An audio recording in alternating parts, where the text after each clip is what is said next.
Darkcast Network. The light shines brightest on our indie podcasts.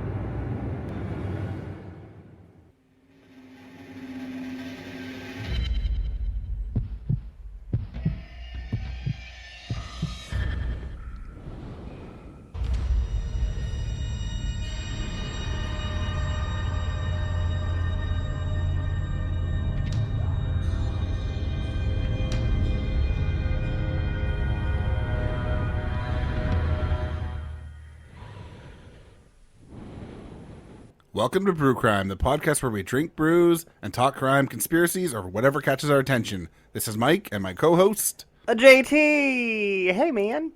Hello! How's it going? Not too bad, how about you? I'm good. I'm sitting here staring at a guest that we have right below.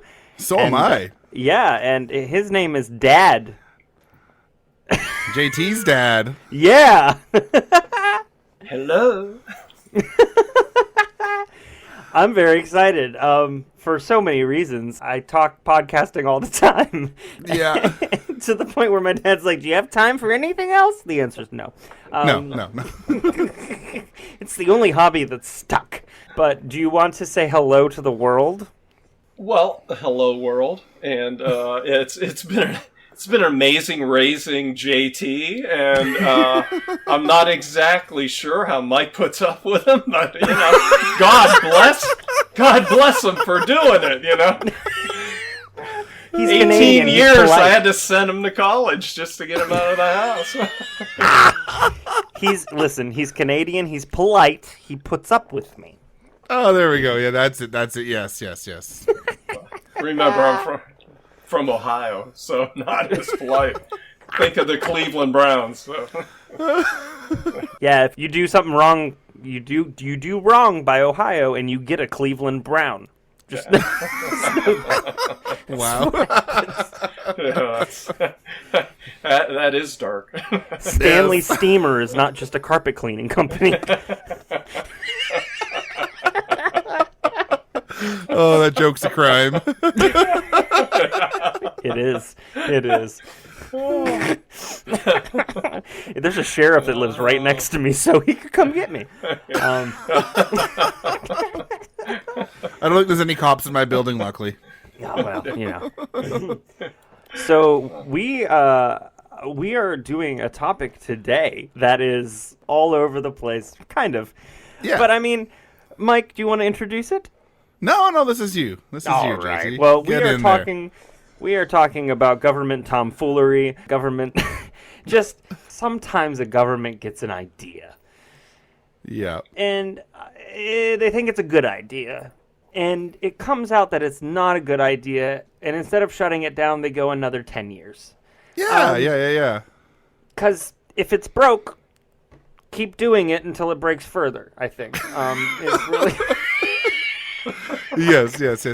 So today we are talking about some definite crimes. On my side, I will be talking about MK Ultra, and Mike, you will be covering. I'll be covering some real tomfoolery, as you said, with the RCMP, the Royal Canadian Mounted Police, which are there's multiple levels, and part of it is a federal level. It's almost like the FBI in the United States. Yep. So it's going to be a good one. I do want to just go ahead and straight up, because I'll be going first. I want to introduce the beer that I have. It's from New Realm Brewing Company. It is called Restricted Area Martian Style Double IPA. Ooh. It was very, very good because I finished it before we even hit record. It's 9% alcohol. It is indeed a West Coast style double IPA. It's hop forward. It's got Citra and Mosaic hops, and it says, the powers that be don't want you to find out about restricted area, but we won't tell. So I like it. They're really digging deep into the whole Area 51 thing is what they do. So my case is what I'm calling MK Ultra messed up.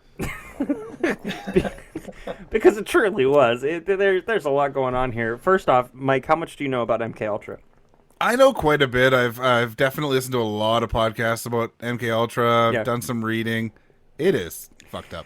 Well, you can correct me if I'm wrong. And Dad, how much do you know about MK Ultra?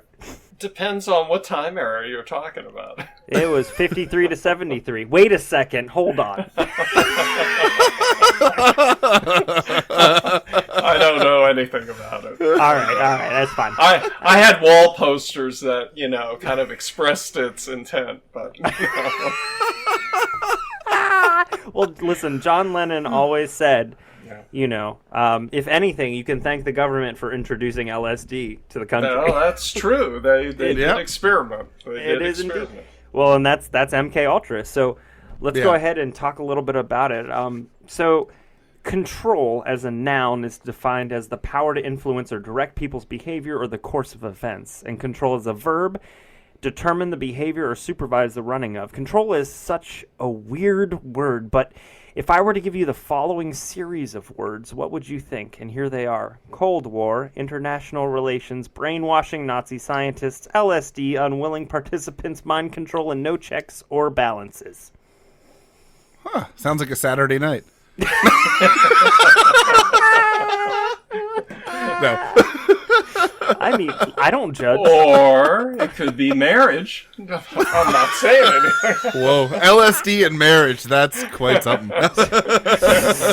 You'll be looking at the end of wine bottles going, yo, there's sand in the wine bottle. The one partner's like, is that my wife or a dragon? Yeah, that's right. And is that my husband or... ooh. As Gandalf said, "Run, you fools, run!" So if you thought, heck, that sounds like a government-sponsored series of events run by the CIA between the years of 1953 and 1973, that would be extremely specific of you, but also correct. Well done. Well done, everybody. Seriously, Yep. So this thing sounds like a horror sci-fi TV series put on by some third-rate production company, a la Sharknado, right? Yes. Yeah, by the way, that was a horrible movie, JT. Oh. You I haven't introduced seen me. it yet. It was so bad Don't it was waste your good. time. Oh, Waste your shush. time. Oh my god. So without further ado, here we go. Okay. So let's talk a little bit about historical beginnings. The height of the Cold War occurred in the 50s and the 60s, and fear was at one of its highest points. The U.S. was afraid of the Soviet Union, China, and North Korea, and they were specifically afraid that that group of countries was using mind control to control the U.S. POWs. And since I have Dad on the line, is that true? In all honesty, is that true? I don't remember. It also sounds a lot like this year. Yeah. Russia, China. Yeah. Well, it's a constant. Well, It's a constant. they're trying to control the supply of food. So anyway, We're not at the Cold War yet because there's currently a war in Ukraine, but after that, Yeah. there probably will be another friggin' Cold War, so Well, I mean, at least listen, chilly. when the winter happens in Ukraine, it will be a Cold War. It'll be chilly war. there's a You're chilly. congealing of cyber and mutual destruction. So you have Yeah. cyber destruction and nuclear destruction, and they are gelling. So you're in a unique time period right now. Yes. I'm so excited. I'm so happy. Aren't you glad that we gave birth to you guys when we did? Come on. You all could I'm have been saying- Happy Days. How I'm boring would saying- Happy Days been? All I'm saying is I need your people to give up the ship and let us take over, please.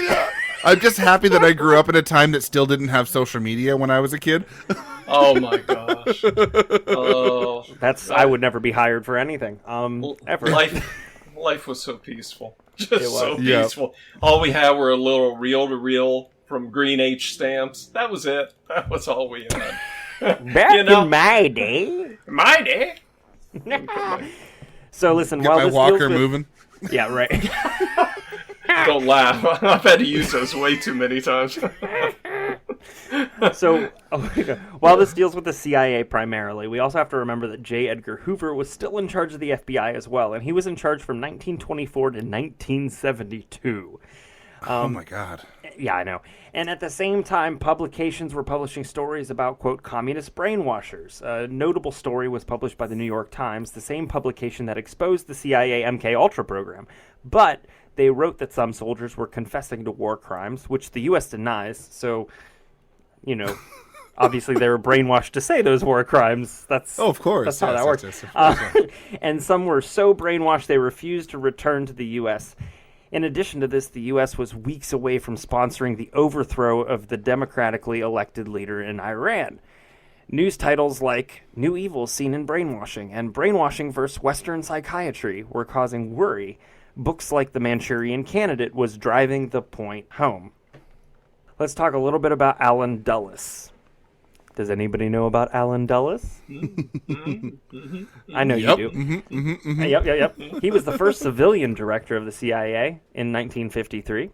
The CIA was growing more and more powerful, and he gave a speech upon his appointment saying, quote, "In the past few years, we have become accustomed to hearing much about the battle for men's minds, the war of ideologies. I wonder, however, whether we clearly perceive the magnitude of the problem, whether we realize how sinister the battle for men's minds has become in Soviet hands. We might call it, in its new form, brain warfare." Ooh. He obviously didn't have a PR team. No. What about women's minds? At this point, no. Yeah. You know? It probably didn't matter if it was a civilian or government or military that ran the CIA. It's always going to be problematic. So a lot of the spread of communism was explained away with the use of brainwashing, and it made it easier for people to digest how such a vilified form of government could spread en masse, right? Obviously, they were brainwashed, or it wouldn't have spread. He called the Soviets' use of brainwashing abhorrent and nefarious, and this becomes extremely ironic in a bit. He said that our travels into mind control or brainwashing were hindered, the U.S. travels, because any non-consensual experiment, even on one's enemies, was antithetical to American values. Again, extremely ironic in a bit. Yeah. Not 3 days after his speech, he approved MK Ultra. Now, I want people to understand that a lot of times the way MK Ultra is presented is as a conspiracy theory.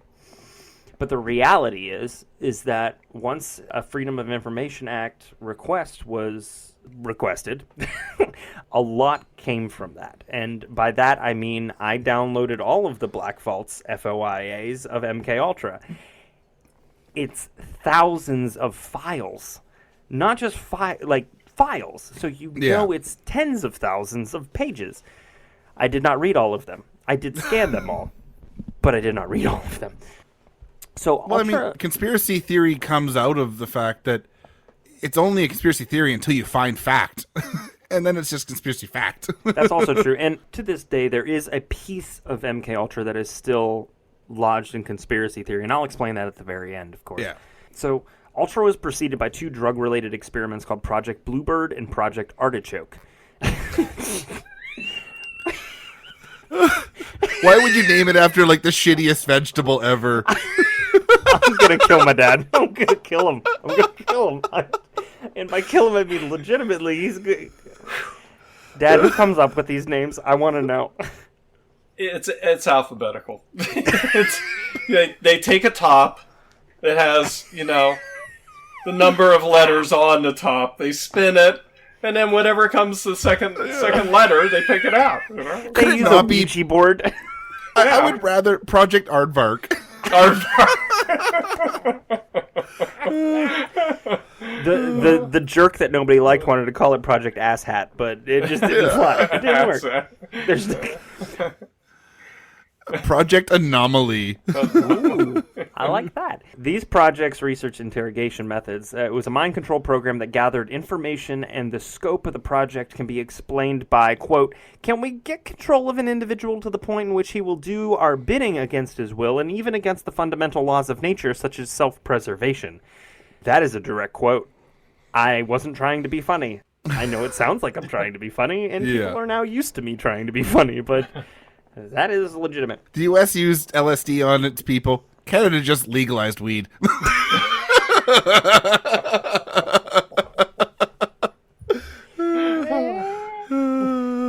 Listen, I have said this before. Robin Williams described Canada as a great party over a meth lab. He did. He did. Anyways, okay. So Ultra started in 1953, and the size of the project was reduced in 1964 and 67, and it was stopped in 1973. Stopped. Yeah, quote unquote. Who knows? I don't know. So the project was organized by the CIA's Office of Scientific Intelligence and the United States Army Biological Warfare Laboratories. Where did it get its name? The MK indicated sponsorship of the technical services staff, and Ultra was originally a description of the classification of World War II intelligence. MK Ultra was focused in the U.S., while MK Delta was built to use MK Ultra materials abroad, and the project was eventually renamed MK Search, which attempted to find the perfect truth drug for use. Oh, okay. Yes. So Sidney Gottlieb was the head of the project. He was born in 1918. He attended Arkansas Tech University. He studied botany, organic chemistry, principles of dairying, because, you know, of course. We got to know how to milk a cow. The theories behind it. If he didn't know how to do it, he wasn't going to learn it in college. That's all I'm saying. Yeah, that's So, I'm sure he did utterly terrible in it, too. He just screamed all the tests. Oh, dairy. How dare you? The level of cheese in this. How dare you? How dare you? You know what? A really good location for MK Ultra would have been the town of Derry in Stephen King's It. It's true. That would have been brilliant. Might be the whole story, actually. It could be the entire crux of how that came about. Who knows? So him doing that earned him enough credits to be admitted to the University of Wisconsin, where he graduated magna cum laude in 1940. He then was admitted to the California Institute of Technology, where he earned his doctorate in biochemistry just 3 years later. And he worked in the Department of Agriculture, then the Food and Drug Administration, the National Research Council, only to end up as head of the NK Ultra program. The origin of the project, it was spawned out of a continuation of the work done in World War II. Work done by who, you ask? Who? Who do you think started the work that MK Ultra continued? Roger Daltrey? I see where you went with that, and I appreciate it. Yeah. No, it was Japanese facilities and Nazi concentration camps. So the project at one point utilized mescaline, which was a practice that Nazi doctors had started, actually. How do we know that they were extending the Nazi experiments? Well, they recruited, secretly, Nazi torturers and other doctors to continue experimentation. In fact, they were brought to Fort Detrick, Maryland, to instruct on the lethal uses of sarin gas. Ooh. So how awesome is that, right? Yay! NASA, MK Ultra. I don't know a thing. I do not know a thing. There is nothing like meeting your heroes.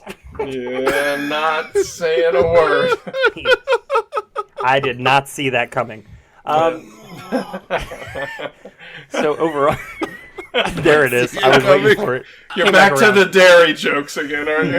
Okay. So overall, they wanted to figure out how to control the mind of captives of the CIA, but they were also interested in the possibility of manipulating foreign leaders as well.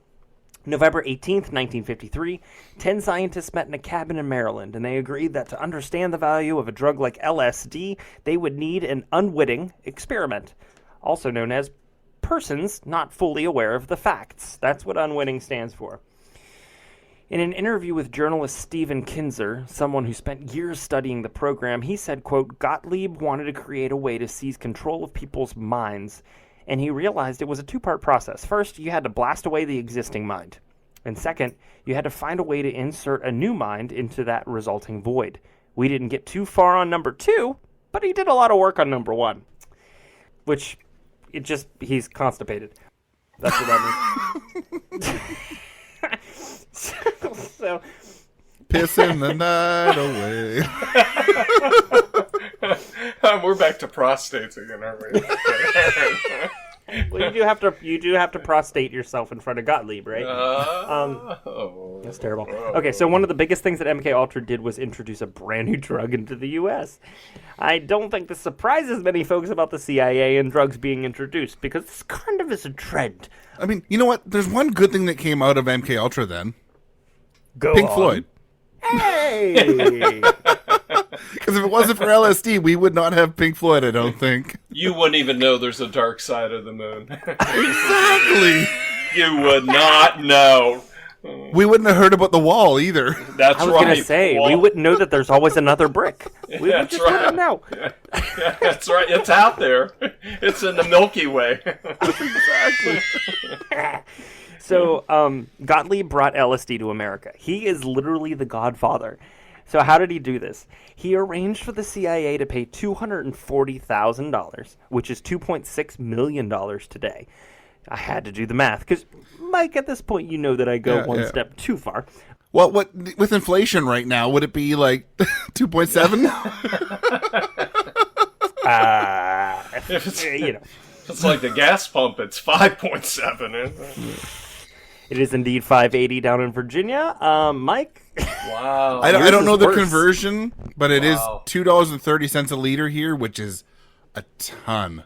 Yeah, It's way more than you. expensive. Yeah. Yeah. My It's God. And we supply $7+ 60% of the oil to the United States, so It's $7+ in the UK. So, yeah. you know.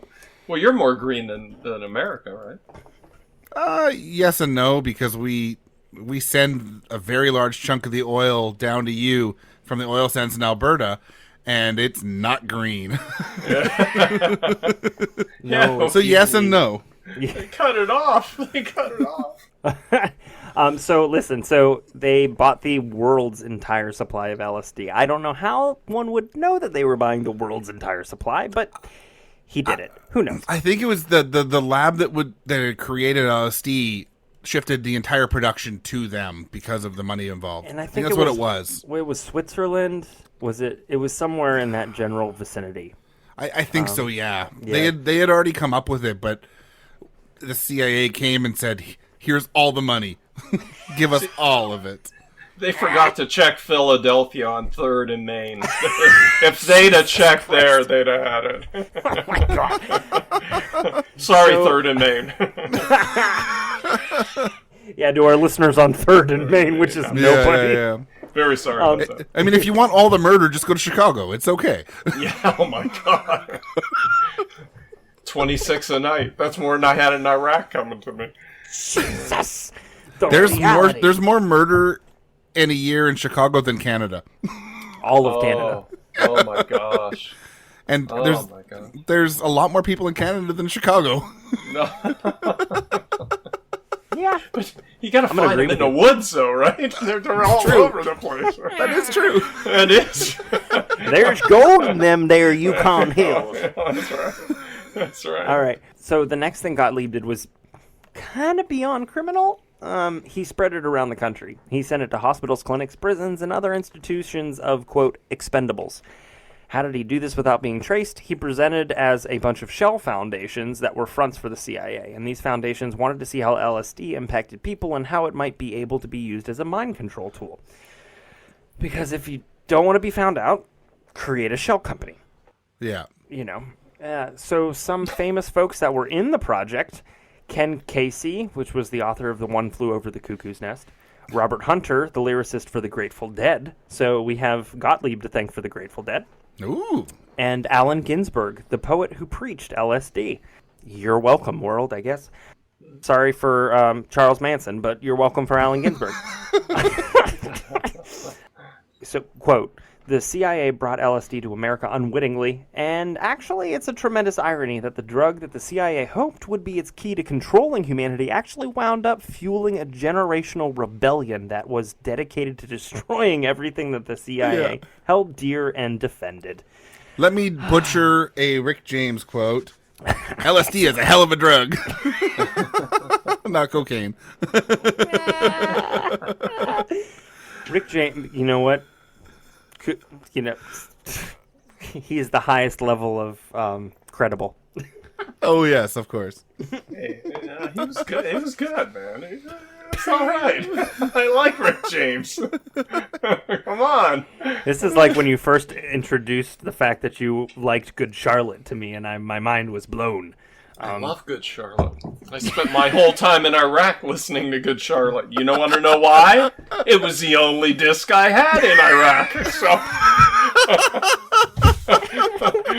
After a while, you got numb to it, and it was like, hey, this ain't bad. I'm coming back for more.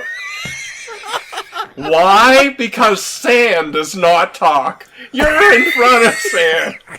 It comes at you in large waves at times with lots of heat, but it just does not make music. Oh my god! Sorry. That's the best. Okay. Okay. So, someone that didn't have a great experience with this project was Whitey Bulger. Oh, Ooh, yeah. So, as the experiment was sent to prisons, he volunteered, and he was told that it was an experiment for curing schizophrenia. Ooh, He was given.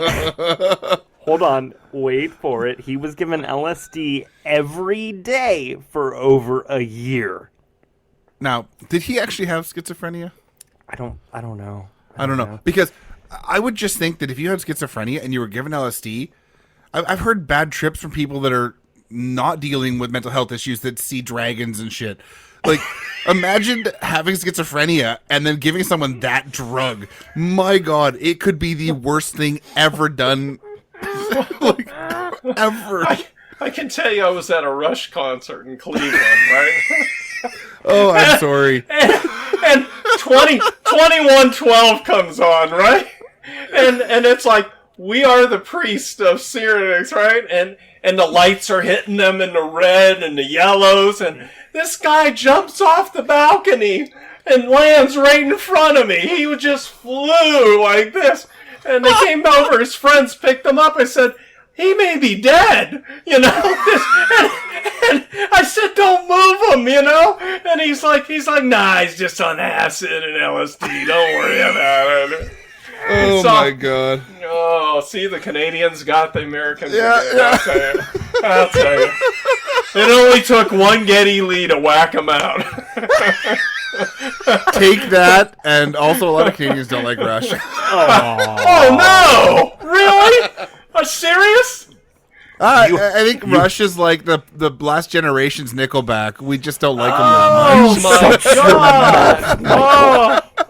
Oh, I played them in my little high school rock band, Anthem and Fly By Night. Awesome.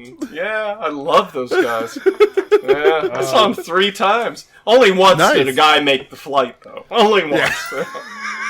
He didn't make time. He didn't make the flight. Yeah, he landed. Crash. I'm sure they're still touring, aren't they? You can see No, Neil's gone. It's Neil, like my brother's. Okay, yeah. Neil was my whole draw. Man, I don't even play the drums, and he was amazing. They are still around, I think, because they did a collaboration beer with a brewery out of Toronto, actually, last year there, so. Oh, really? Yeah? They are still around. Oh, I hope so. I hope they put something together, but, it seems disingenuous without Neil. He was a driving force. I mean, I'd love to watch that guy play. He was good. Other than Geddy's voice, that's it. That's it. Helium. And, So he was given LSD. I'm gonna go back. And Look at LSD. me bringing it back. You brought it back. Whitey Bulger was given LSD every day for over a year, and he said, "quote I was in prison for committing a crime, but they committed a greater crime on me," which is totally true. So, of course, this isn't the only experiment of its kind. Yeah. What's insane is that MK Ultra was divided into over 150 sub-projects. These projects span the United States and the globe. They administered these experiments and drugs to CIA employees, military personnel, doctors, other government agents, prostitutes, mentally ill patients, and members of the general public. And it was all done without the subject's knowledge. And in 1977, Senator Ted Kennedy said, quote, the deputy director of the CIA revealed that over 30 universities and institutions were involved in an, quote, extensive testing and experimentation program. Even in Canada. Yeah, we're going to get there. Okay, we are going to get there, my friend. Do you want to hear a John F. Kennedy quote? Oh, God, tell me. Sincerity is always the subject to proof. It's too deep. I'm 3 beers in.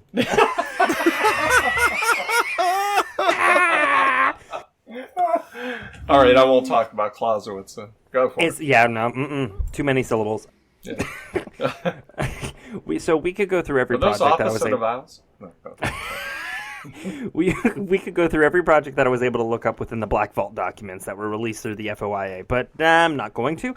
That would be a whole other podcast, and I have enough of them. I don't need another one.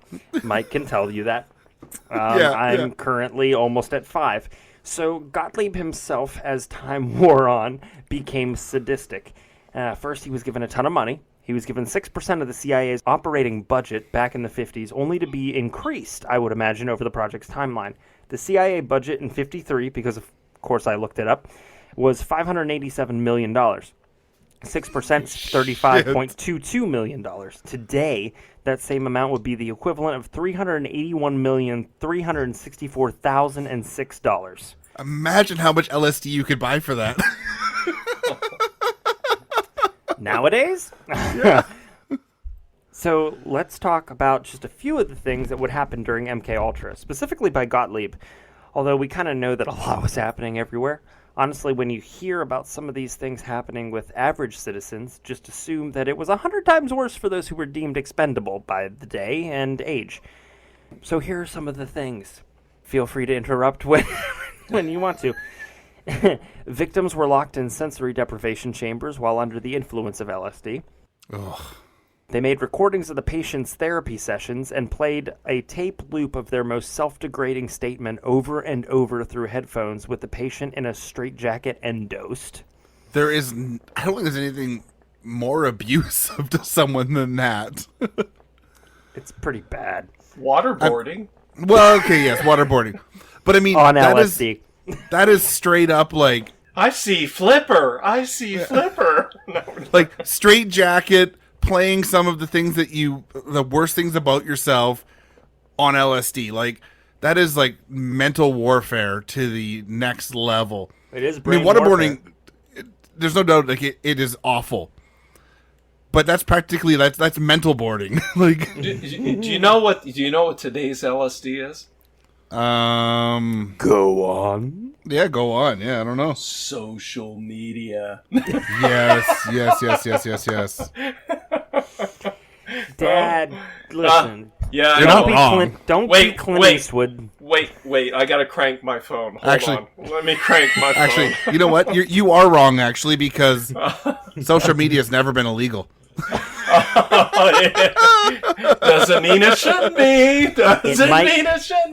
It might be. Yeah, it might. I'm not saying you're wrong there either. Yeah, I'm just saying it's Yeah. currently not illegal. Well, So it's like eye candy all the time. You know. It's like... Well, yeah, it depends on who you're following. So a mental patient. I didn't raise you that way. No, but I mean, you don't get to judge how a tree grows. It's all about liberal arts schools. I'm telling you. Oh my god. All right. So I'm going to continue with this terrible list. A mental patient once received a dose of LSD for 174 days. The CIA generally dosed single targets, finding volunteers when they could, but sometimes they just slipped the drug into the drink of other CIA employees. Yeah. Recruiting subjects was often illegal as well. How? I'm so glad you asked, guys. I'm so glad you asked. Let's take a look at Operation Midnight Climax. Thank you. I love this story. So We're back to milking cows. I was about to ask what you think about the operation was about, but you just told me. There it is. Yeah, I mean, that cow's name is John, but okay. The other one was Glee. So, Dad, do you know about Operation Midnight Climax? I can't deny. I plead the fifth. No, I just said I can't deny. Yeah, I can't deny it. He's heard of it. Yeah. Two different things. Literally all of Trump's kids up in New York. I plead the fifth. I had to put one thing in there that was going to make No, you it's say okay. I just watched the discussion on 6 January. So. the beginning. Yeah. It's very irritating. The arrests? What? Yeah. Irritating that was so fucked up. That's when it was irritating about It is. It's So the CIA set up several brothels to find a selection of men too embarrassed to talk about the events. One was located on 225 Chestnut Street in San Francisco. There it is. Yep, there it is. It's a podcast series about it. Really? That's brilliant. Yes. Oh my God. That's brilliant. Well, they can tell me I'm wrong. The visual on that is pretty impressive. It's very Rolling Stones, isn't it? The podcast is called Operation Midnight Climax. Yeah, it's actually a really good series. Yeah. So someone decorated the room. A Berkeley engineering student installed bugging equipment. Brothels equipped with one-way mirrors. Yep, and the sessions were taped for later viewing. They were looking to see when during sex someone was apt to expose or share the most, and it found out that it was immediately after, because we as three men probably agree with that. We're not exactly thinking straight. Two of you think of that. The other one is, taking the fifth. Hey, I'm in Canada. You cannot plead the fifth here. It is not a thing here. Is it a sixth? A seventh? Nope, there's no amendments for you here. Oh, God. So, Yeah. They were... Also, firearms are a privilege, not a right, and oh, yeah. a lot of differences. Oh, my gosh. I'm just gonna hold my ball. I'm just gonna hold my ball. Yeah, we don't have freedom of speech. We have freedom of expression, which doesn't protect hate speech. It's differences. Really? Yeah. Well, that almost makes sense. Yeah. Exactly. Yeah. I think there's a lot of Western countries that have freedom of expression. Yeah, but we also, don't use the metric system, so... Like the rest of the world. Yeah. I still can't figure out what 2.5 means. I just can't put it together. It's a really old iOS. We go in meters and kilometers. You guys go in how many football fields? That's right. That's because people can't usually add. Wait, let me stop my foot. How many toes? I got 5. I'm good. He had to count, guys. He had to count. Like Mr. Ed. Oh my God! They got him in. They got him in MK Ultra. Shit.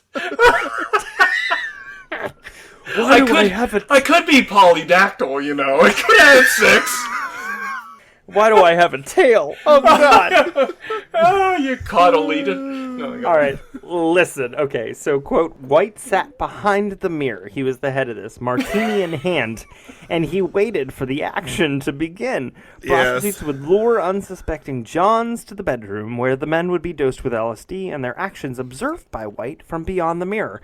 As payment to their services, the sex workers received a small amounts of cash, as well as a guarantee from White that he'd intercede when the women inevitably had run-ins with law enforcement in the future. Does anybody really believe that he interceded? No. No, I don't either. First off, nowadays... It sounds like an excuse for voyeurism. What the hell? Nowadays there's porn websites. Then he had Operation Midnight Climax. I could see Kermit the Frog looking at the 2 old guys up in the balcony. Oh, let's watch these guys go. I swear, every porn website out there should try to book Operation Midnight Climax as their .com. Oh my God. Listen, Mike, it's too long to type in. Nobody has that kind of time. No. I'm done by the time I search it. It's fine.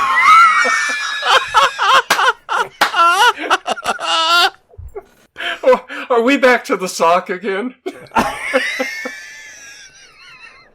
For those of you who didn't think I would make these jokes with my father below me, here I am. Yeah. Well, I am who I am. That's what Popeye said. So I have to say that I just looked up OperationMidnightClimax.com, and it is currently available on GoDaddy.com.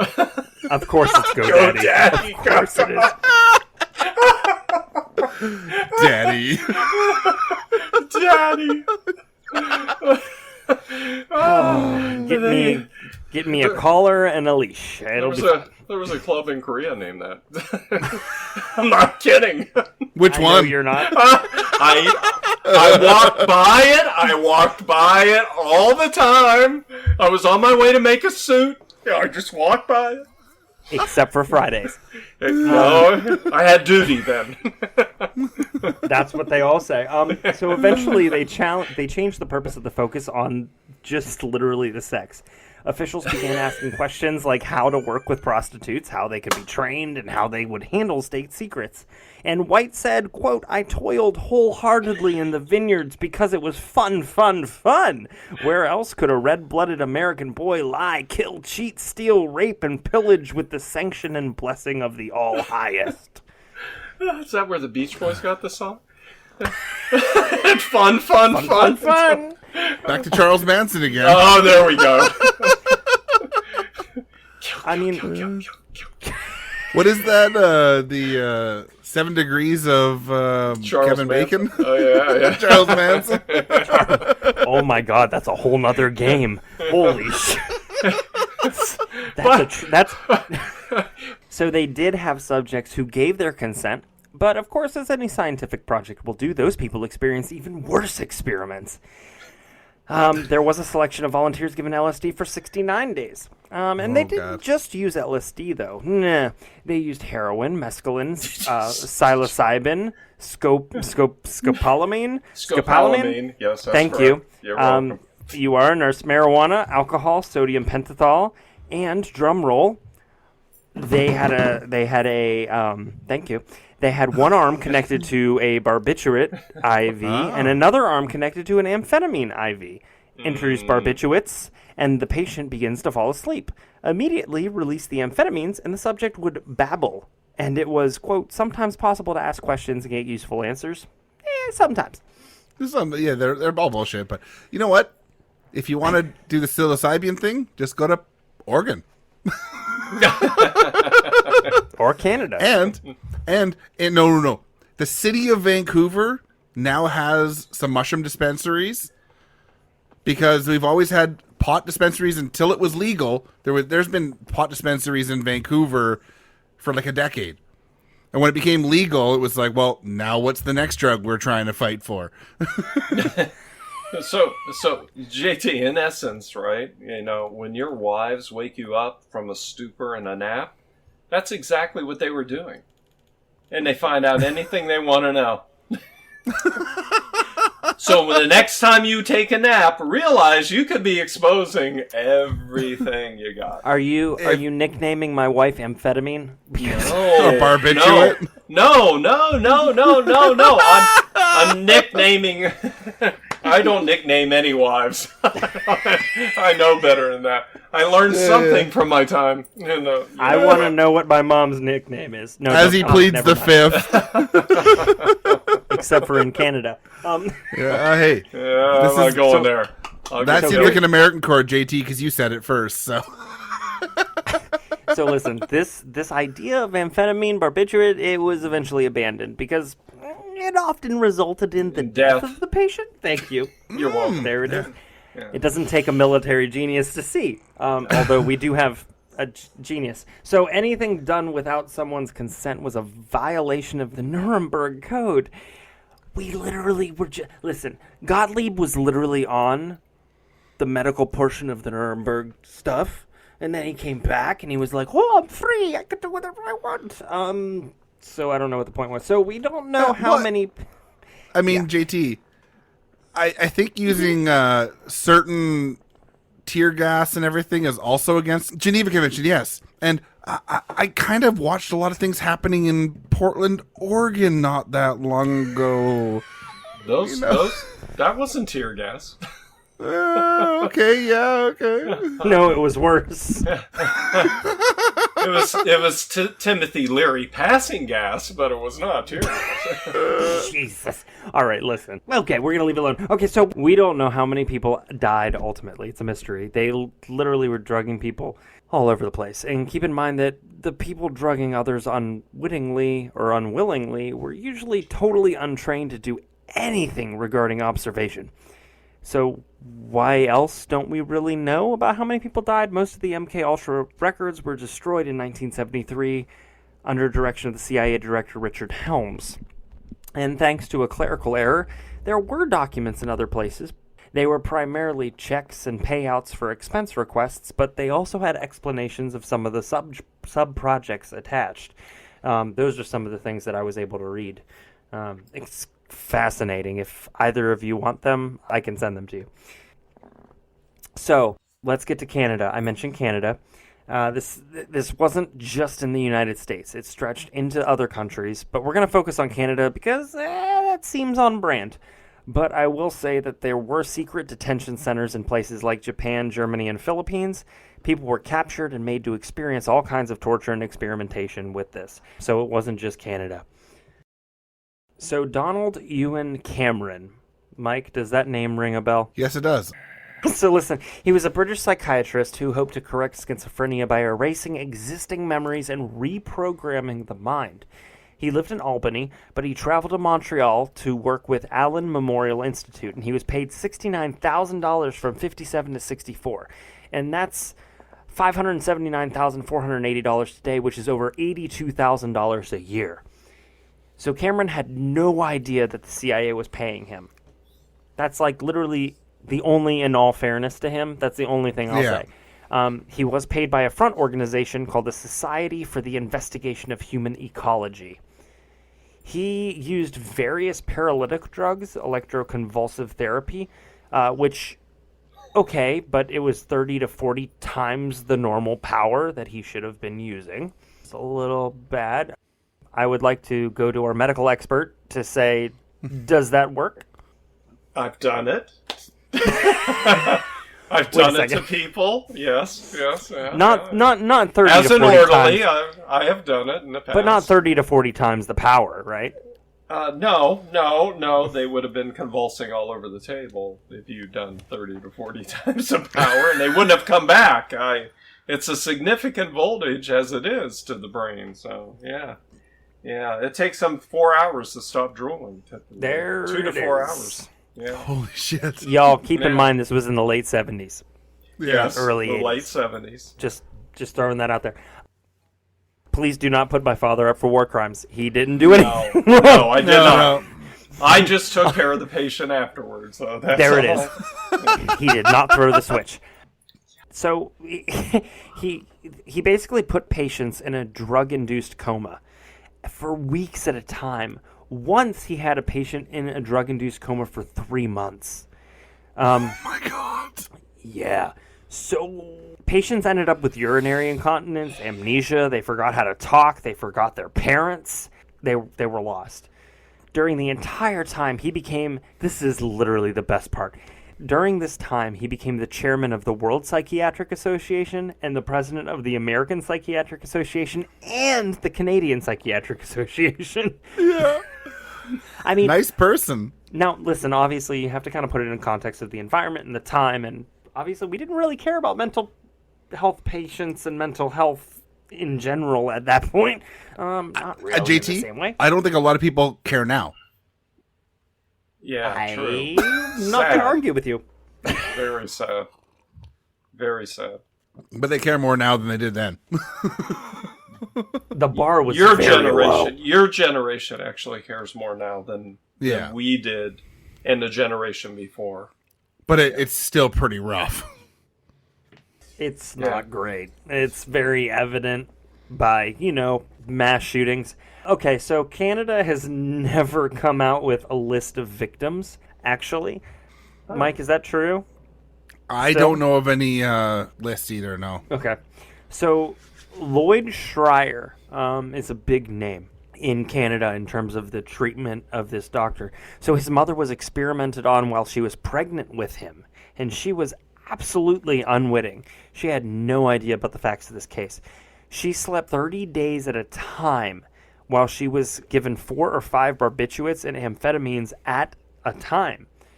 And they put her in a drug-induced coma in a sleep room, and she was awoken only to eat and go to the bathroom. That's it. Might be problematic a little bit. I would say so. However, it's such a bad gig. I mean, for you think about it, they're feeding you, they're bathing you, it's okay.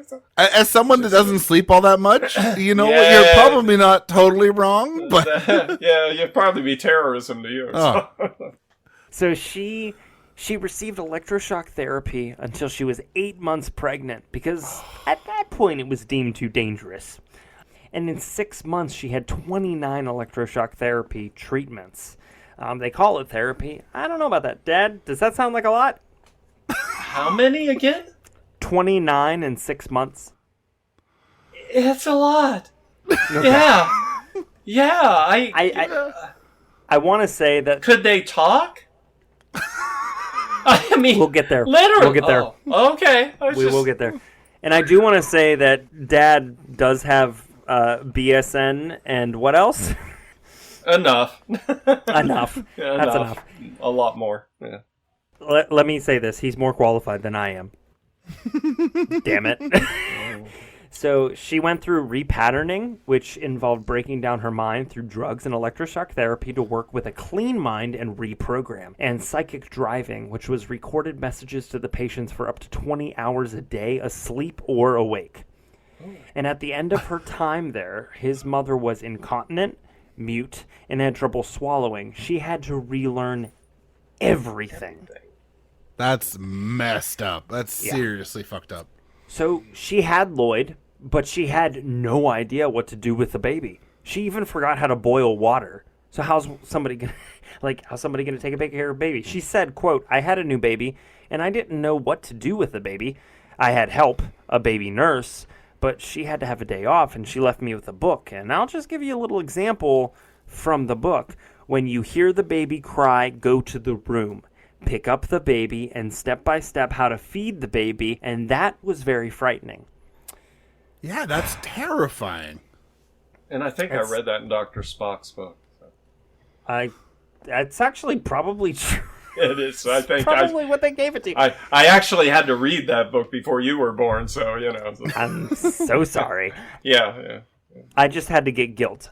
So Canada provided funding to Cameron even longer than the CIA. So 77 former patients, in terms of them Blame receiving Canada, blame Canada. welcome to South Park. You want to hear the first Canadian song I ever heard? There it JT is. played it on his trumpet. Oh, Canada. I heard that song 50 million times on his trumpet. It was like, for God's sakes, quit squeaking the Canada side of it.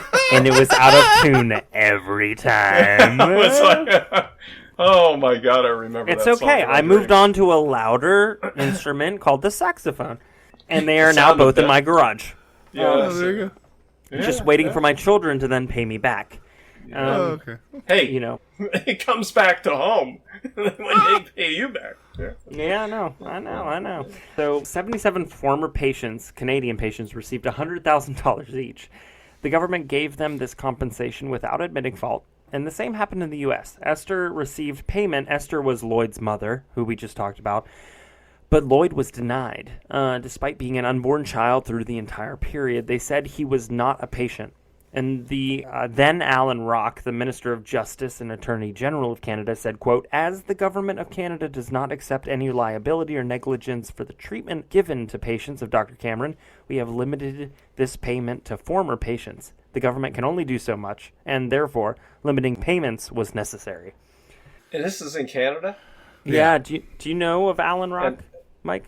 Only, again, from podcasts about Okay. MK Ultra and everything, Sure. yeah. That's fair. And when is life recognized in Canada?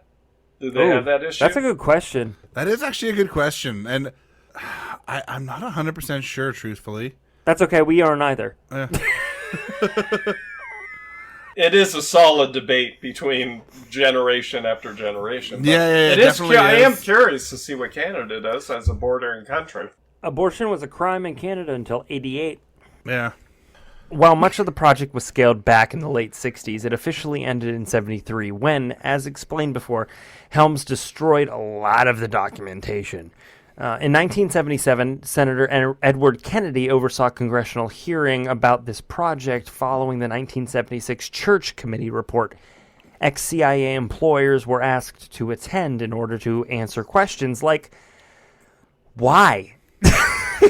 Well, but if it's also, called the Church Committee or whatever, like send them to the Catholic Church so they can actually so they can confess. confess. Yeah. So, but I mean, also they asked who oversaw the programs, how participants were identified, and any programs that had continued. Like, is this still going? So plenty of details came out of this, including information about the 1953 suicide of Dr. Frank Olson. So Frank Olson jumped out of a hotel room after unwittingly consuming a drink spiked with LSD. A later autopsy would also reveal that his head was cracked prior to his death and before he jumped out the window, which Sounds like conspiracies suicide. abound, right? but here's the thing, science, right? He was exhumed. You listen, obviously the US can fight science. We've seen this with COVID. Today, I think. People tend to fight science. It's not real. It's a joke. But listen, the autopsy revealed that his head was cracked prior. So, of course, that brought up a lot of questions. He had approached supervisors. Here's another thing that brings up questions. He approached supervisors to let them know that he doubted the morality of the project, and he was asked to resign from the CIA. And the CIA doctor that was assigned to Dr. Olson while in the hotel claimed to be asleep in another bed when he fell to his death. Yeah, you definitely crack your head to the point of just cracking your skull while the person sleeps beside you. Yeah. Oddly enough, it's very similar to Bob Saget's death. If you think about it. I've heard some of his comedy. It probably is the same thing. Yeah. So it was described as a suicide, but when he was exhumed, like I said, they found that he was knocked unconscious before he exited the window, and it was actually retermed officially as a homicide. Congress didn't really get what they wanted out of the hearing because a lot of the folks that they called overall, in terms of like Ultra, right, they, quote, couldn't remember the details. So a lot like Jim Jordan in January 6th. So lasting impacts. Oh, wait, Jim Jordan's up in Ohio, isn't he? Are you going that way? I am going that way. Jim Jordan's up in Ohio. So you have a big O and a little O, and what's in the middle? That's usually college, a big O. So listen, so in terms of lasting impacts, the MK Ultra kind of continued on. So in 1963, MK Search was the new name. That was divided into two projects called MK Often and MK Chickwit because one of the guys just wasn't with it, apparently. So the funding for this began... One of them. It's also fairly true. Yeah. So the funding for this began in 1965 and it ended in 71. So no government recognized any liability or negligence. The United States certainly didn't. Very few have won cases to receive payment. Even Dr. Olson's family received $750,000 from the U.S. government, and although they received apologies from then-President Gerald Ford and CIA Director William Colby, they only apologized for the issue with formal consent. That's all they apologized for. Nothing else. That was it. Because to apologize for anything else would admit anything else. That sounds on point. Yeah. So another case for wrongful death was brought forth against the federal government by the Olsons, but that case was dismissed. So in terms of conspiracy theories, it was thought that Ted Kaczynski was a subject of voluntary psychological study to be part of MK Ultra. He spent 200 hours as part of the study, so they think that had something to do with what Ted Kaczynski did. We've covered it's probably Ted not Kaczynski. wrong. I mean, if you've got 200 hours of being just subjected to LSD, it's going to mess with your mind. It is now, going to jack with you. Obviously, he's got other issues that led into it, but that's not going to help at all. No. No. Dad, do you have anything to say about Ted Kaczynski? He only had one. Thinking about what he only had one. Boom. So Sirhan, the person who assassinated Robert F. Kennedy, was believed to be operating under MK Ultra mind control. So that's another part of the conspiracy. Who was? Sirhan, who assassinated Robert Kennedy. Yeah. That was very So his lawyer and Sirhan had argued that he was under MK Ultra, and that's why that happened. Yeah, did you ever see the new Marilyn Monroe Netflix show? No, actually, no. No. Watch it. You'll understand more about different things. That had no... Assuming that it's AT? accurate. Well, I could have been under mind-controlled activities, but, No. Dad, were you in MK Ultra? No.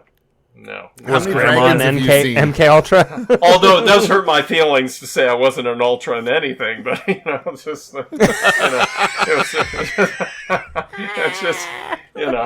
it's just one of those. You were in a band that led prom night, so it's very possible you were into something.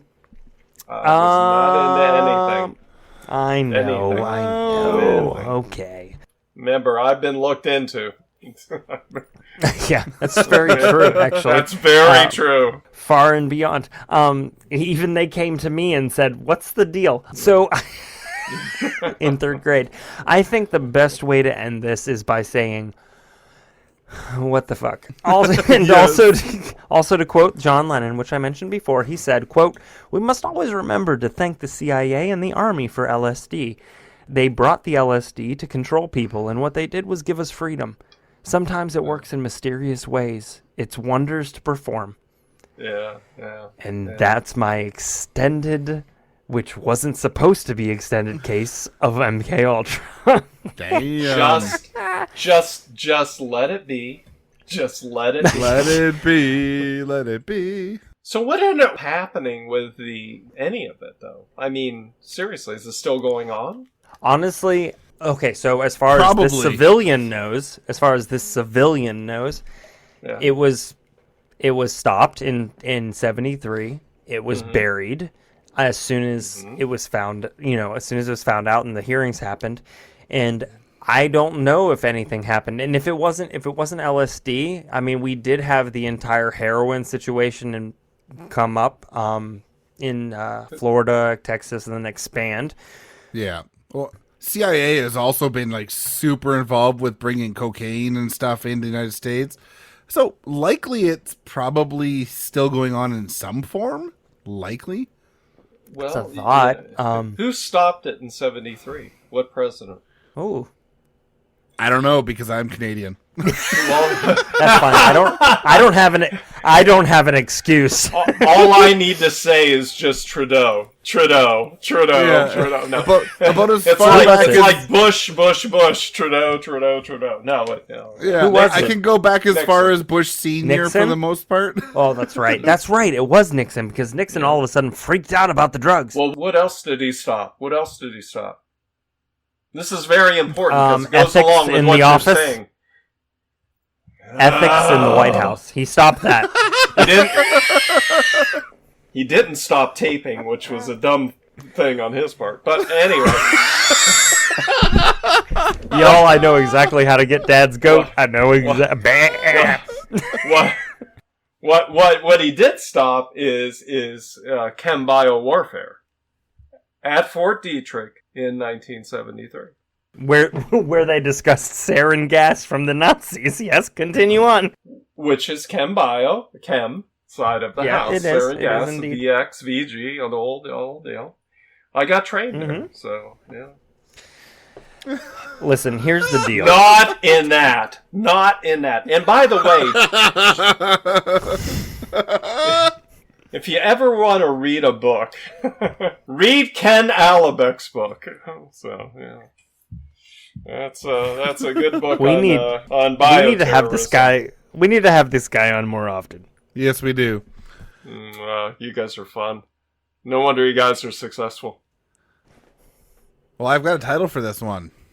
Sit down, CIA. It's time for the RCMP to fuck around.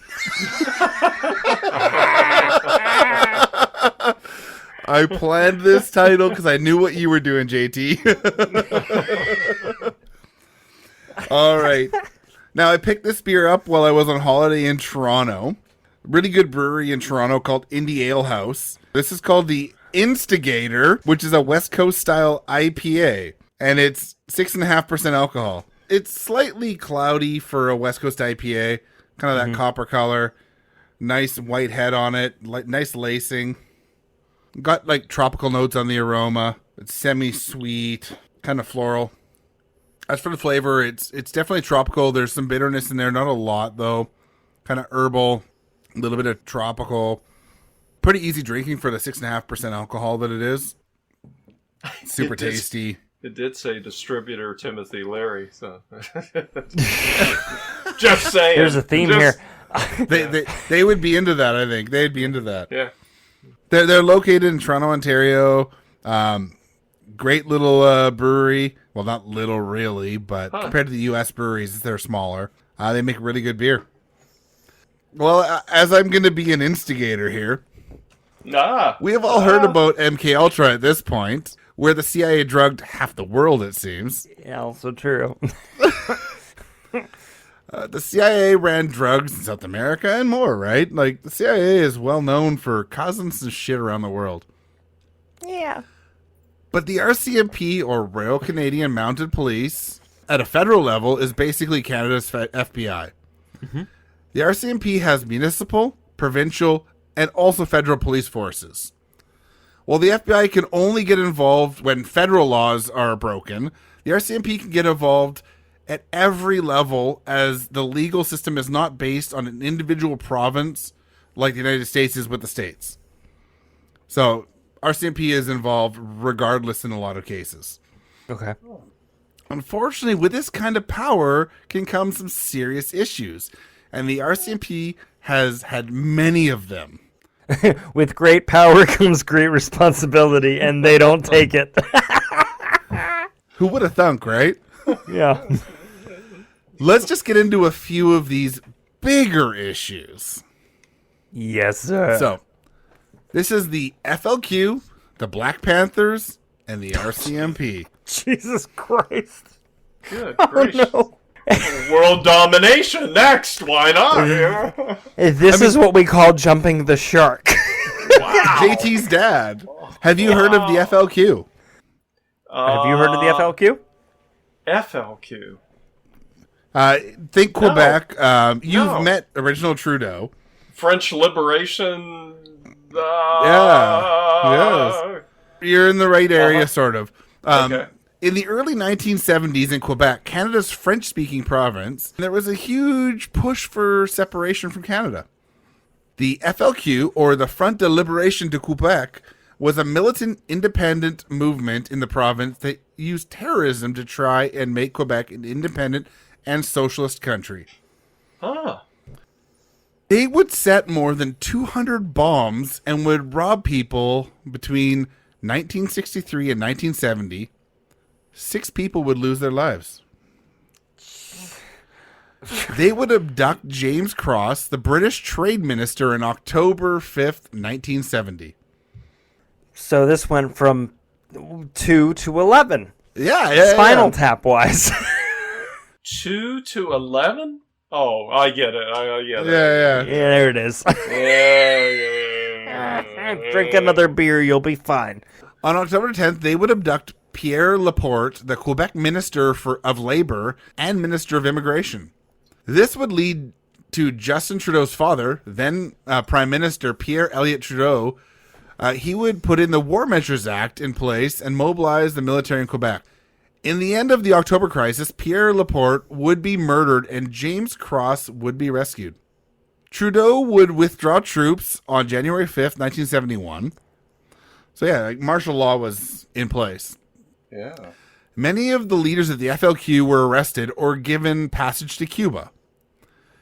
There was even really? talk that FLQ members... Yeah, well, yeah, definitely. Hold on, Mike. Without a return ticket? I mean, really? Oh, no, that was part of their demand. They were to be sent to Cuba. I was going to say, wow. we skipped the U.S. We went straight to Cuba. Which, by the way... Well, no, they wanted to create Quebec as a socialist country, right? So Wow. they moved to Cuba because of that. And, I mean, Dad already knows. I mean, like, Canada's a lot more open to Cuba, right? Oh, yeah, no, I've been we to are. Cuba. It's great. Beautiful country. It's got some issues, but beautiful country. Trudeau would withdraw troops on January 5th, 1971. Many of the leaders of the FLQ were arrested or given passage to Cuba. There was even talk that FLQ members had been training with Palestinian militants in Jordan. So you've turned it from 11 to 20. Okay, Yeah. Continue on. That's not fucking around. Like, they're not just joking. It's not No. It's not a let's roll a d20 to figure out what happens. It's Not at all. So All right. there is some background for Quebec at the time. I'm not going to cover that whole era really, but there's some background. So there was definitely some serious unrest, but the police are not supposed to join in the terrorism, are they? I feel like that's a rhetorical question. It's the antithesis of terrorism. It's supposed to be or something like that. Now, only a few years later, in 1972, the government was pissed that the RCMP got caught with their pants down with the October crisis, and they wanted change, and they wanted it now. I want my money and I want it now. So they wanted them to change their pants, which were halfway down. So that was pretty good. Mm-hmm. Yeah, they were already halfway there, right? Halfway there. Halfway there. It sucks Change when you is shit your good. pants. Change is good. Yep. A small group with the RCMP would steal 14 cases of explosives from a construction site in Quebec in the spring of 1972, and they had a plan. Mike, Yes. did you let them do that? I wasn't alive yet, so no. I know, I'm just kidding. Oh, you guys I'm being are a making me jerk. feel I'm being so an young. asshole. So young. Yeah. I feel so young. So- I was rocking out by then. They would hide them in an undercover squad car, then move them around from a summer home of one of the cops, and then bury them in a field. Seriously? So how Yeah. do they get? I mean, is the ability to have control over these types of things, is it loose in Canada, or is it? I mean, do they take it seriously? Yeah, that's why they had to steal them. They had planned to plant them on the FLQ property and blame them. They had even planned to try and plant FLQ members' fingerprints on some of the explosives. So wait, are you saying that the government tried to plant something on somebody's own property to then explode and then blame it on the actual organization that it exploded on? Yes, 100%. That plays. In the end, the buried dynamite was soaking up water in the ground and would end up being so unsafe that the RCMP would have to safely detonate it to not kill anyone. Nothing to see here, eh? Nothing Yeah. to see here. But this was not the end of the fuckery. They would then try in October 1972 to break into a left-wing paper and steal a bunch of documents and plant them at a different separatist group. So they were like, "That's not enough.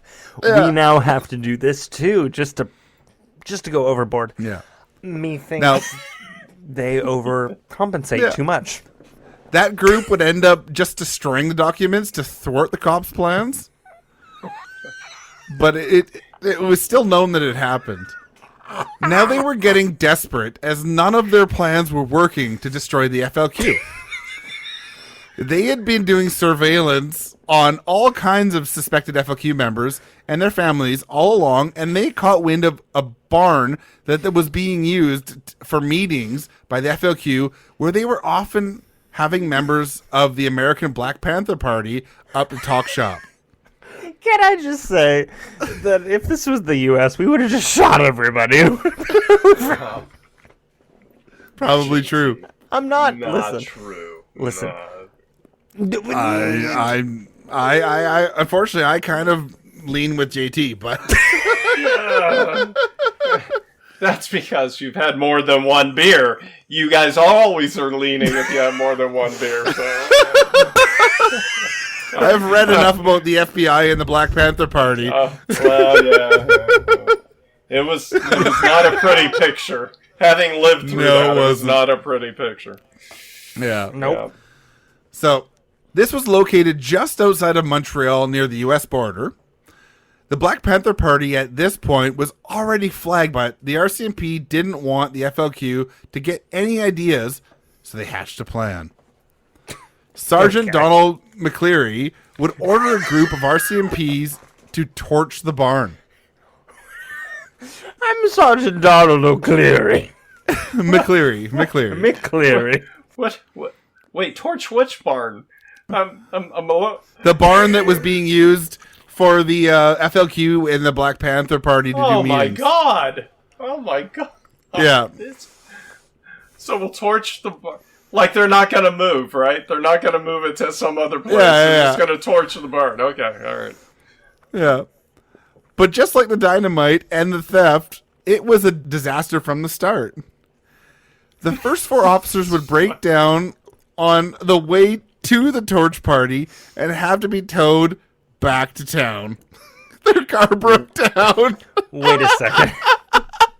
So what you're saying is this was a failed Charlottesville.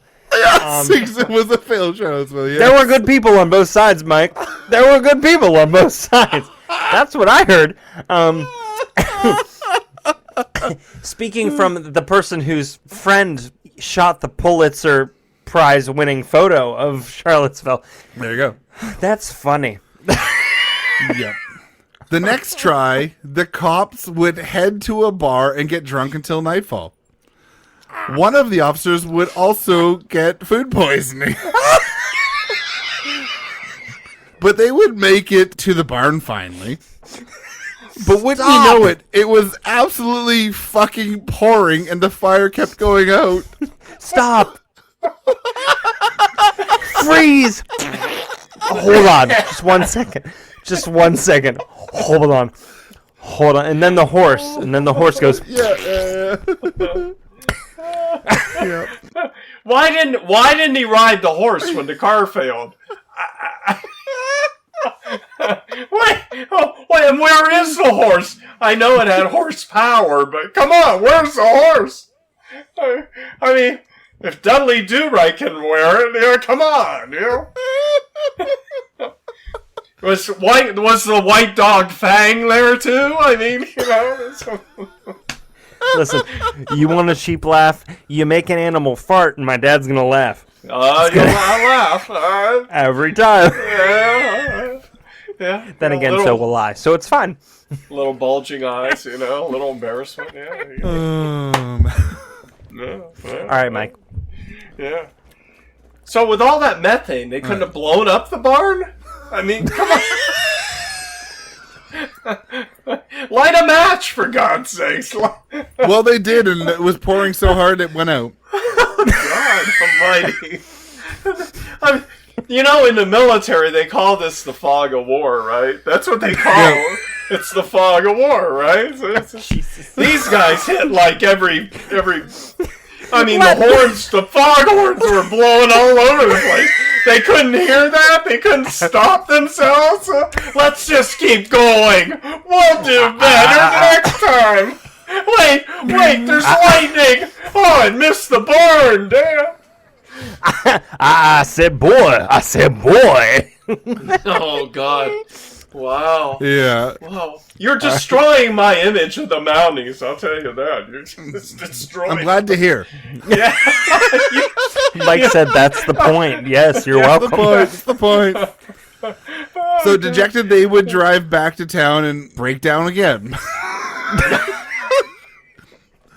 What the fuck is with cops and shitty cars? Listen, man. They're supposed to be That on was the horses. 70s, but They're Jesus supposed Christ. to be on horses. That's the problem. For God's sakes. Listen, ever since the British are coming, and it wasn't fast enough, it just never played out. Yeah. The cars... The 70s? Wait a second. We had muscle cars back then. Come on. I mean, God, those were good days. And they broke down when they weren't going fast. How'd that muscle car work out for you, Dad? Well, yeah, I had a Chevette. So there it is. All right. You're welcome. Everybody who's of the age is laughing, and everybody else who's younger has no idea. Mike, continue. Chevette. It was a hot car. It was red, black interior. So now they drove back to town dejected because the fucking car broke down again. But did the fire go out? It turned out that in the end, some of the smoldering fire went up. Okay. It was a total loss. Oh, God. What? This would not become public knowledge for 5 years. Of course not. Officers involved would end up jailed, and resignations would be given for higher-ups in the RCMP. Listen, Mike, wait a second. I thought you said this. I've learned. I thought you said they were the FBI. Oh, yes. I have learned this. I've heard some shit in the FBI, too, now. You know... I can. I've learned that the more embarrassing something is, the more years it takes to come out. That's what I've learned. At least a year. January presidency. We're back to the dairy farm again, so you need to stop. January 6th. It took 18 months. This is what I'm saying. All right. This would lead to the removal of some of the RCMP's power and the creation of a Civilian Intelligence Service, or CSIS, the Canadian Security Intelligence Service, which, so it's now Canada's CIA without the crazy out-of-country operations, but it is Canada's CIA, basically. So they have no power inside Canada now. They have, they're basically intelligence outside of Canada for Canada. Huh. CSIS. CSIS, CSIS, yes.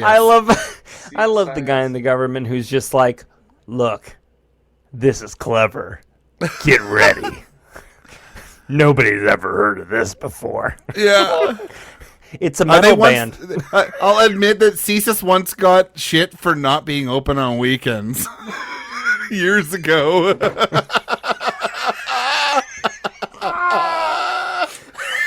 Now, of course, their agents were working, but their phone numbers weren't open on weekends for a while. We need to observe the Sabbath.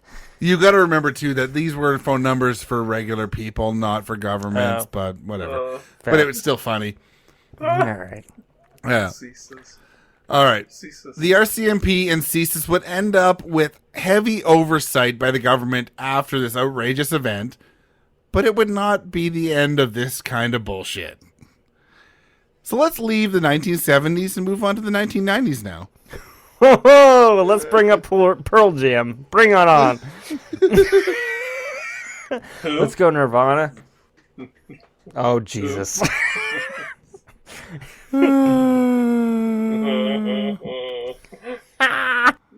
Spin the black circle.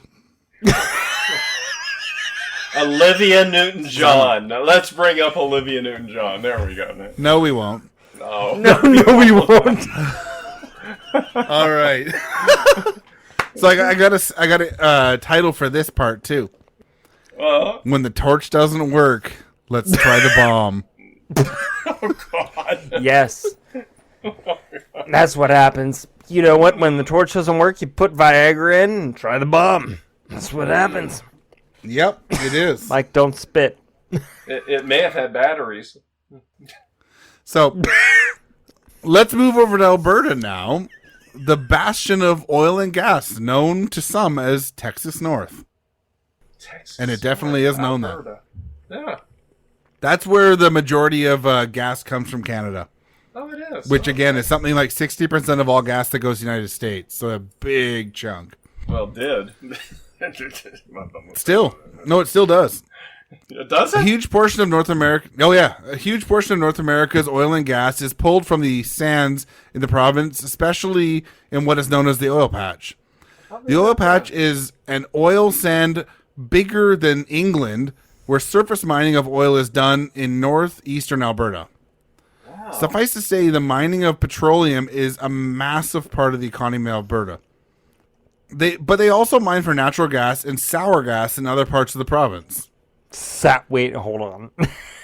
Wait a second. Is sour gas like Sour Patch Kids, or is it just beyond its expiration date? That's my question. So sour gas is a natural gas or any other gas containing significant amounts of hydrogen sulfide. Oh, like a cow. So natural gas is usually considered sour if there is more than 5.7 milligrams of H2S per cubic meter of natural gas. Okay. It takes a lot more refining. I'd hate to be that person who has to measure that. Just to be the person who is like, that's gas. That's sour gas. Yeah. No, that's gas. I just That's taste it. sour It tastes gas. like a sour key. It's not good. So this case takes place in northwestern Alberta, near the hamlet of Hythe, in a settlement known as Tickle Creek. Mm-hmm. Yes, that's the real name. Hold on. Listen, I know in there in the parentheses you said JT's going to laugh. You called it Tickle Creek. It's actually known as Tickle Creek, yes. So Alberta has a place called Tickle Creek? It sure does. And this is a super conservative Christian area. Wow. Which is funnier.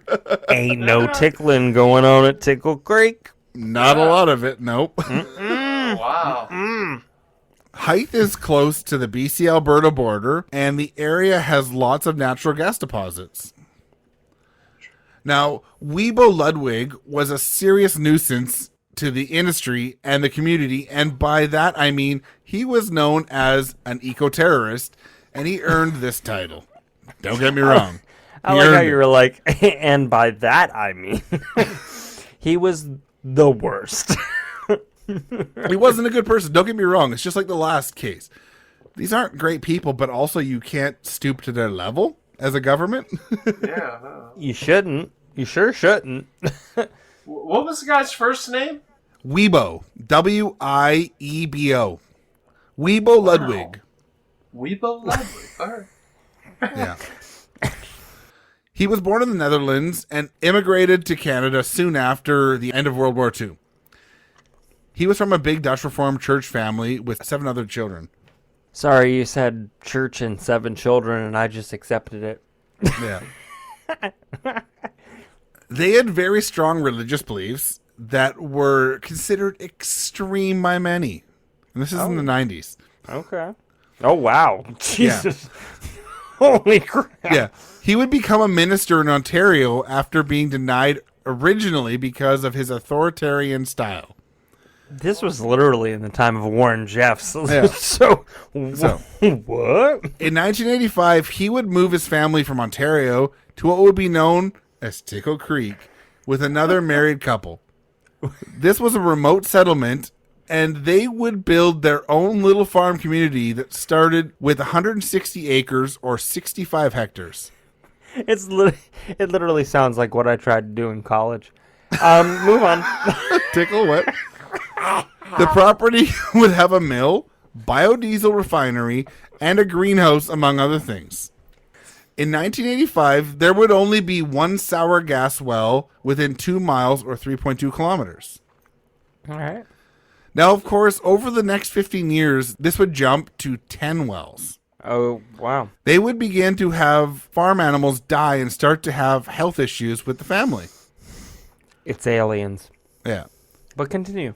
They would even start to have miscarriages, stillborn babies, and some birth defects. So Holy there's shit. issues with these wells, right? Yeah, there's a lot going on.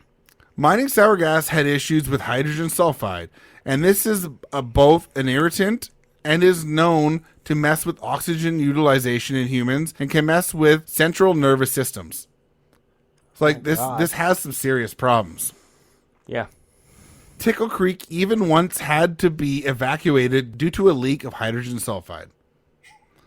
So these people, they were angry for a reason. Wow. Weibo Ludwig would try and go to the government to stop the mining of sour gas near the settlement, but no one would listen. Being an extremist, Weibo and a few others would start to plan attacks on wells in the area. The 1990s would see hundreds of attacks against Northern Alberta gas sites, many of these against AEC West, or Alberta Energy Company, a gas company. Oh. There would be bombings. At least one well was destroyed by pumping concrete down into the well also. So, like these people were dedicated. Finally, in late 1998, Weibo and an accomplice would be arrested for a bombing and charged with 9 counts. This is where things would unravel. This bombing was planned between the RCMP and the AEC. That bombing was on October 19th, 1998, and hit a shack at an oil well. The Alberta government, the RCMP, and the AEC were all sick of the family and their eco-terrorism, and they decided instead of using the law to arrest them, they would break the law to arrest them. Of course. Because that makes it more legitimate, right? Yeah. Even effective. after the Defense Council was able to get the RCMP to admit that they had undertaken the bombing, the two would be sentenced to jail time. Yeah. April 2000 would see Weibo sentenced to 28 months in prison. That would be for 5 counts that included blowing up one oil well, vandalizing another by pouring concrete into it, and counseling an undercover police officer to buy dynamite. Can I just say, I stopped at blowing up, and when you said 28 months, because if south of the border, blowing up was involved, it would be life, possibly death, depending the state you were involved true. in. So it's, you're making me feel like we're a little trigger happy on the electrical, the electric chair switch. True, but also a lot of these arrests were because of police bullshit.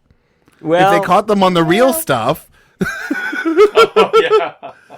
if they actually caught them on the terrorism they were doing, it's one thing. But when they do their own terrorism and then blame it on someone else, it's Listen. harder to get them on it. police bullshit is easier. Yeah. It's just easier. So the trend line is they just make stuff up in order to get people because they can't catch them on the real stuff? Not even that. They literally blew up some shacks at a mine to try to get these people. God. They literally created caused it. their own terrorism Wow. to try to get these terrorists. I I'm sorry, but you can't catch illegal activity with more illegal activity. Oh You- my god. listen. That's bullshit. It's like I can't deadly say, do wrong. I can't blame. Yeah, exactly. Listen, I can't blame because that would be hypocrisy. So continue, my friend. All right. So Weeble Ludwig even tried to run for the Social Credit Party in Canada in October 2000, but being in jail didn't allow for that. What would his campaign slogan been? Yeah, I don't know. Tickle me Let pink? me free. I don't know. Tickle Don't me drop the creek. soap. Tickle me creek, yeah. And maybe that's where Schitt's Creek came from. You know? Yeah, exactly. He would be released after only 19 months from his minimum security jail. Now, while he definitely broke the law, and this would mean that he should end up in jail, I have some sympathy for him because it was definitely hurting his family, and the government gave no shits because it made them all the money. Because Sorry. they knew that those mines were pumping hydrogen sulfide into the area, and they didn't give a fuck because it made money for the government. Look at that. They tried to do it legally, and when the government didn't care, they took it to their own hands. Yeah. Not the first, not the last. I'm against both sides of it. yeah. But you have to feel a little bit for them because they were a small little farm community. Their animals were dying. They were having miscarriages because of it, Yeah. and no one cared. So you can kind of understand where these people came from. I'm not for it, but I can understand it. Yeah. What was the name of that woman? Was a lawyer or down here that those chemical plants were poisoning the people in a certain town, and she went there and challenged them because they were having the same situation, and they were coming to the point of starting to, do terroristic things to get attention. You said down here. What part of down Yeah, here? oh, yeah, I got to make clear. Down in the South, I believe. And she was, they made movies after her. Now in 2008, there was an explosion, pun intended, of bombings of pipelines in British Columbia that was believed to be at least partially due to Weibo. He would write open letters to the bombers to support their cause, although he would end up calling for the bombings to stop. The RCMP would raid his property, but no charges would be laid. In 2011, Weibo Ludwig would be diagnosed with esophageal cancer. He would build his own coffin in February 2012 and pass away in April. So while he was a terrorist, there is never a time it is okay for the police to bomb a site to blame it on someone else. The theory is that police are supposed to protect, not blow up shit. That's the theory, at least. That's the theory. So who ordered the police to do this? The higher-ups at the RCMP. No kidding.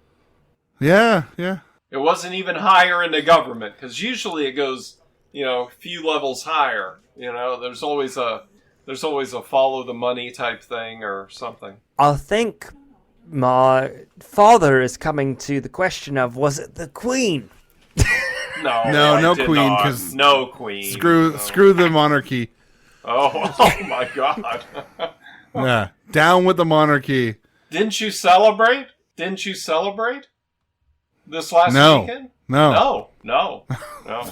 Fuck the monarchy. Oh my God. You're talking to the wrong guy, by the way. The wrong person. Yeah, Mike I went really hiking. I really liked Meghan Markle as an actress, but I don't give a hell about her as a person married into the royal family. Yeah. Well, we better wrap this episode up. Thank you so much for joining us, JT's dad. Oh, it's been an honor and a pleasure. You guys are wonderful. It's been fun. Really It really has been a lot of fun. The next time we have to talk about Rasputin. Okay, I need to learn more about that. Sounds good to me. We can do that. We Yeah. can Russian absolutely history. do I'm that. in. Yeah, Okay, 100%. that sounds good. You cover Rasputin, and I'll cover Putin. And Rasputin, and it'll be great. Rasputin. Yeah. Just don't Like raspberry Putin. Just don't Raz Putin. Putin don't like Raz. Listen, either way, it's going to end in farts. It's fine. It's going to end up in fart jokes. It'll be cool. Hopefully by then he's gone, so it'll be okay. Oh, yeah. Yeah, there's, yeah, I'm just worried about who's next. Who's next? That's the thing, Well, you know what? It doesn't seem to matter what country it is. It's always someone shittier that comes in. So. Politics are not getting better in the world right now. They're not. No, They they're really not. aren't. No. Yeah. Yeah. It's The more integrated we make the world, the more we hate each other. I swear to God. Just the opposite of what globalism was supposed to do. It's because we want to feel like we can get together, but we can't tolerate each other. Yeah. The more democratically elected people we topple, it's okay. No. It's true, though. It is true. You heard it here first. Mike is sending the RCMP down to the U.S. Hey, we kept you guys out in the War of 1812. Not hey. What? A. You did what? In the War of 1812? What did you do? I'm going to let this one happen. Yeah, I'm going to sit back and let this one happen. Wait a second. We sent you guys back. Wow. It's all about Lake Erie, isn't it? I know it's all about Lake Erie. Yeah.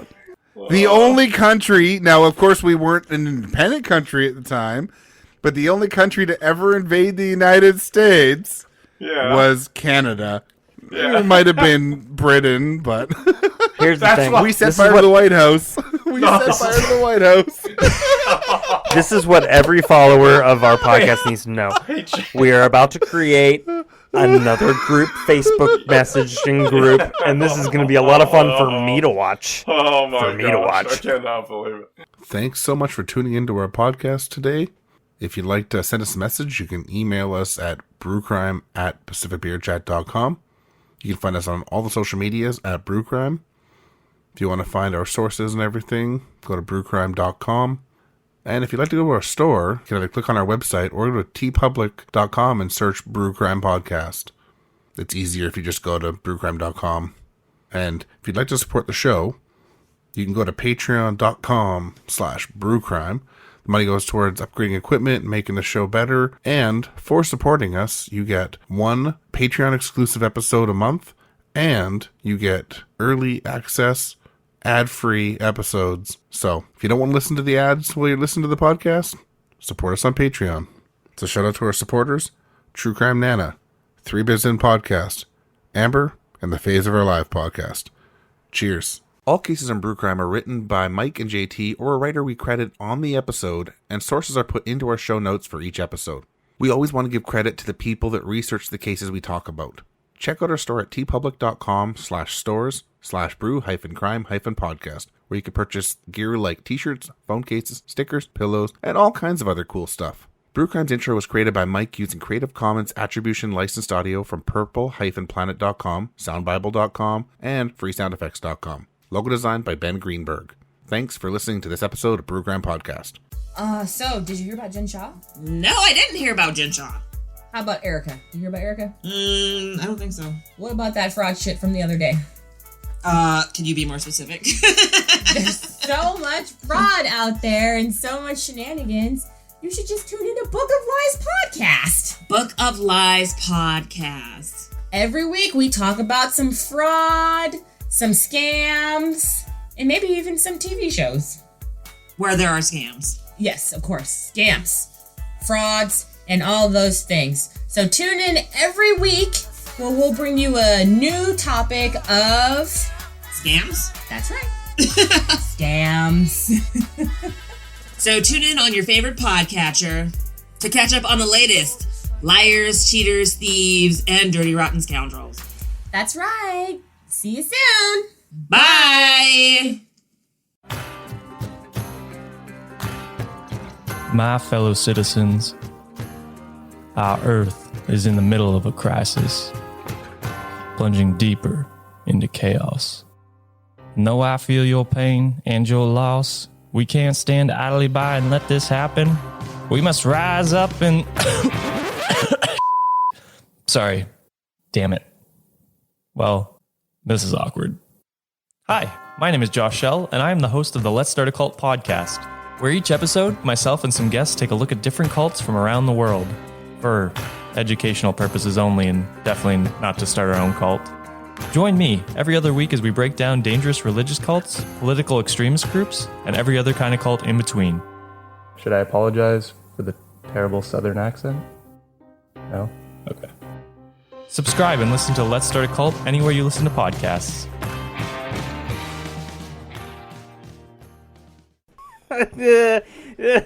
For those of you playing the home game, my father just showed me Mao Zedong on guerrilla warfare. That's a cool thing to have. I mean, that's what happens when you're in, different colleges that cover that. Searched interrogation methods, mind control programs that gathered. Are you tapping, Dad? Oh. It's okay. Just don't tap on the table. You can tap all you want on everything. Oh, of course, Machiavelli. You're going to bring in all the books. Nice. All right. So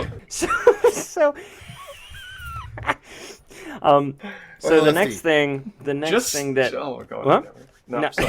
No. I was going to go use a historical reference. Forget it. No, go for it. I mean, our people are intelligent. It referenced Benedict Arnold. Go ahead. Oh, yeah. Operating brothers. By the way, JT, if you had 2 balls on your microphone, would you be caressing them like that? I just wanted to know. For the sake of this podcast, I would do anything. No. You guys got a great podcast. So, thanks. Yeah.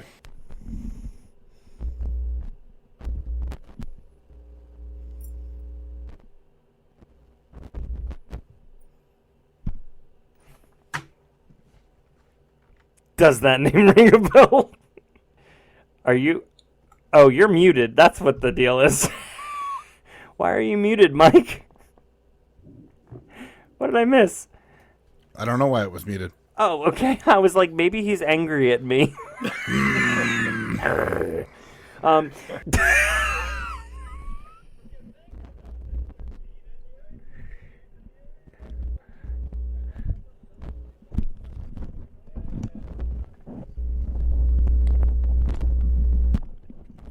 JT, come on now. Stop playing with your cord. It just keeps making noise. They do have vasectomies for that. He's touching his my- ball and his cord. And after my 2 children, it's looking pretty good. We won't even talk about the mic.